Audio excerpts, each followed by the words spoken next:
नमस्कार. पेठ वडगावच्या लोकप्रिय नेत्या माजी नगराध्यक्षा माननीय सौ विद्या गुलाबराव पोळ ताईसाहेब यांच्या वाढदिवसानिमित्त बंडखोर मीडिया ग्रुप आयोजित कोण होणार महाराष्ट्राचा महावक्ता या ऑनलाईन राज्यस्तरीय वक्तृत्व स्पर्धेमध्ये मी स्पर्धक आपल्यासमोर विषय मांडत आहे. शेतकरी जगाचा पोशिंदा. आता इतकं सहज सरळ उगवत नाही पीक, आता इतकं सहज सरळ उगवत नाही पीक. हाती येताच दाना म्हणतो नेऊन मला विक, हाती येताच दाना म्हणतो नेऊन मला विक. कर्तव्यागत झरतो पाऊस नेहमी भिजती माती, कर्तव्यागत झरतो पाऊस नेहमी भिजती माती. कर्तव्यागत कणसामध्ये भरून येतो मोती, कर्तव्यागत कणसामध्ये भरून येतो मोती. पिकवणाऱ्यास नको कौतुक हवी फक्त चाकरी, पिकवणाऱ्यास नको कौतुक हवी फक्त चाकरी. ह्या धान्याची व्हायला हवी गरम गरम गरम गरम भाकरी. महाराष्ट्राच्या मुख्यमंत्री पदासाठीचं राजकीय नाट्य तासन तास ब्रेकिंग न्यूज दाखवणाऱ्या पैसे कमावू इलेक्ट्रॉनिक्स मीडिया लोक हो. अहो जरा फिरवा की तुमची कॅमेरे उसाच्या पाचडीत हाडं गोठणाऱ्या थंडीत उस तोडणाऱ्या आया बहिणींकडे. दाखवा या जगाला जगाच्या पोशिंद्याचं शोषण आणि काळ्या बाजारात विकलं जाणारं आमचं राशन. दाखवा एकदा शेतकऱ्यांच्या पोरांच्या तुटलेल्या पाट्या आणि हरवलेली पुस्तकं नांगारलेल्या शेतात. शेतकऱ्याचं पाल्यामधलं जगणं दाखवा, रात्रंदिवस राबणं दाखवा आणि दाखवा कोवळ्या हातातील कोयते. लोकशाहीचं मरण दाखवा, शेतकऱ्याचं सरण दाखवा, कोरडं थाट थरण दाखवा, भ्रष्टाचाराचं पुरण दाखवा. विजेचा लपंडाव दाखवा, विहिरीचा तळ दाखवा आणि कर्जाच्या बोजाड्यात शेतकऱ्याच्या पाठीवर पडलेलं वळही दाखवा. दाखवा शेतकऱ्याच्या सोन्यासारख्या पिकाला मिळालेला मातीमोल भाव दाखवा. मग पुन्हा एकदा हातात माय घेऊन म्हणून दाखवा की हा देश कृषीप्रधान देश आहे.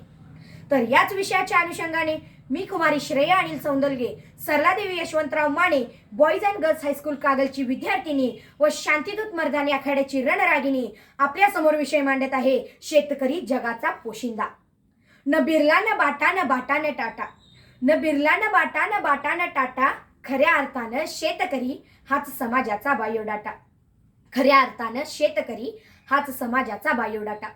विषयाची सुरुवात करत असताना मला आठवतात ते जगद्गुरु तुकोबाराय, ज्यांनी आपल्याकडे गहाण असलेली शेतकऱ्यांची 7-12 उतारे इंद्रायणीमध्ये बुडवून त्यांना कर्जमुक्त केलं. विषयाची सुरुवात करत असताना मला आठवतात ते छत्रपती शिवाजी महाराज, ज्यांनी गवताच्या काडीला सुद्धा महत्त्व देऊन खऱ्या अर्थानं शेतकऱ्यांचं राज्य निर्माण केलं. सर मला आठवते आमच्या गणितामध्ये असा प्रश्न असायचा की शेतकऱ्याच्या राम्यानं अमुक अमुक व्यापाऱ्याकडून अमुक अमुक दराने कर्ज घेतलं आणि तेच कर्ज शेतकऱ्याचा राम्या 2 वर्षानंतर टक्क्यासह व्यापाऱ्याला किती रुपये परत करेल. पण महोदय आम्हाला असा प्रश्न कधी आला नाही की अमुक अमुक व्यापाऱ्यानं अमुक अमुक दरानं शेतकऱ्याच्या राम्याकडनं कर्ज घेतलं आणि तेच कर्ज 2 वर्षानंतर तो व्यापारी शेतकऱ्याच्या राम्याला किती रुपये परत करेल. म्हणजे महोदय आमच्या शिक्षण व्यवस्थेने सुद्धा आम्हाला हेच शिकवलं की माझा बाप शेतकरी जरी उभ्या जगाचा पोशिंदा असला तरी तोच कर्ज घेईल आणि तोच कर्ज फेडेल. यावरूनच मी इंद्रजित भालेरावांची कविता ऐकली होती, त्याची ओळ मला आज येथे आठवली. लेतो अंगावर चिंध्या खातो मिरची भाकर, लेतो अंगावर चिंध्या खातो मिरची भाकर. काडी उसाची पाचट जगा मेळा या साखर, काडी उसाची पाचट जगा मेळा या साखर. काटा त्याच्याच कापाई त्याने काय केलं पाप, काटा त्याच्याच कापाई त्याने काय केलं पाप.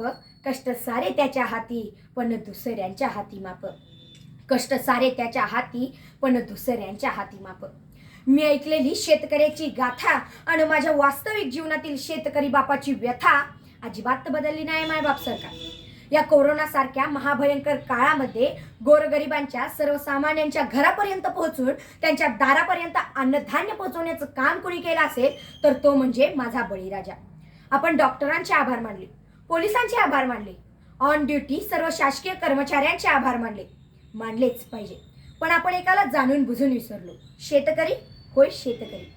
कोरोनाला राष्ट्रीय आपदा मानून पीएम फंडातील सहकुशीने पैसे योगदान करणाऱ्याचे आपण कौतुक केले, पण आपल्या 3 एकर शेतातील 1 एकर जमिनीतील उत्पन्न गोरगरिबांना दान करणाऱ्या साताऱ्यातील एका शेतकऱ्याला मात्र आपण विसरलो. आता कोरोनाची कथा आणि माझ्या शेतकरी बापाची व्यथा संपेल हा चिंतेचा प्रश्न. अहो विकासाचा नारळ फोडण्यासाठी तुम्ही आमच्याच जमिनी वापरल्या, मात्र खोबरं तर तुम्हालाच मिळालं आणि आम्हाला मात्र घोटभर पाण्यासाठी सुद्धा रडावं लागते. ही इथली खरी दयनीय अवस्था आहे. 1918 साली डॉक्टर बाबासाहेब आंबेडकरांनी small holding in India in remedies या पुस्तकातून असं लिहून ठेवलं होतं की जोपर्यंत शेती क्षेत्राला औद्योगिक दर्जा प्राप्त होत नाही आणि शेतकऱ्यांच्या मालाला योग्य तो भाव मिळणार नाही तोपर्यंत शेती क्षेत्राचा विकास होणार नाही. म्हणजे आता यूपी बिहारमधून सुरू झालेलं आंदोलन पूर्ण भारतभर पेटून उठले. गेलेल्या राष्ट्रसभा आणि विधानसभा सुद्धा याच नावाने गाजल्या होत्या, तो म्हणजे आमचा इथला शेतकरी. राजकारणाचा कुकर, त्यातून येणाऱ्या आश्वासनाच्या शिट्ट्या आणि त्यात शिजणाऱ्या भ्रष्टाचाराच्या खिचडीमुळे आजपर्यंत माझ्या शेतकरी बापाचे पोट कधीच भरू शकले नाही. MSP वर बोलायला सरकार तयार नाही. मरते हे किसान मरने दो, सुशांत थोडी नाही. उजड़ते हे खेत खलिया तो उजड़ने दो, कंगना का मकान थोडी नाही. मग शेतकऱ्याच्या पोरांनी वावर आहे तर पावर आहे असं म्हणून हिंडत बसण्यापेक्षा आपल्या असलेल्या वावरामध्ये पावर कशी निर्माण करता येईल यावर विचार केला पाहिजे. तंत्रज्ञान नावाच्या बंदिस्त शब्दाला आपल्या बापाच्या म्हणजेच शेतकऱ्याच्या बांधापर्यंत कसं नेऊन पोहोचवता येईल यावरून विकासाला सुरुवात केली पाहिजे. शिक बाबा शिक, जगायला शिक. कुणब्याच्या पोरा आता जगायला शिक. जातील ही दिस, होईल ही ठीक. स्पर्धेच्या युगामध्ये टिकायला शिक. शिक बाबा शिक, जगायला शिक. गंगा की कसम यमुना की कसम, ये ताना बाना बदलेगा, रावी की रवानी बदलेगी. अगर जोश में होश होगा तो जालिम का जमाना बदलेगा. अगर जोश में होश होगा तो जालिम का जमाना बदलेगा. कुछ तुम बदलो, कुछ हम बदले, आओ मिलकर किसान की जिंदगी बदले. मग खऱ्या अर्थानं आपण म्हणू शकतो की माझा बाप शेतकरी उभ्या जगाचा पोशिंदा. आपण ज्या गावामध्ये जन्मलो त्या गावची शेती, शेतीतील माती आणि मातीतील नाती ही नसा नसातून बिनसली पाहिजेत. धन्यवाद. जय जवान, जय किसान, जय महाराष्ट्र.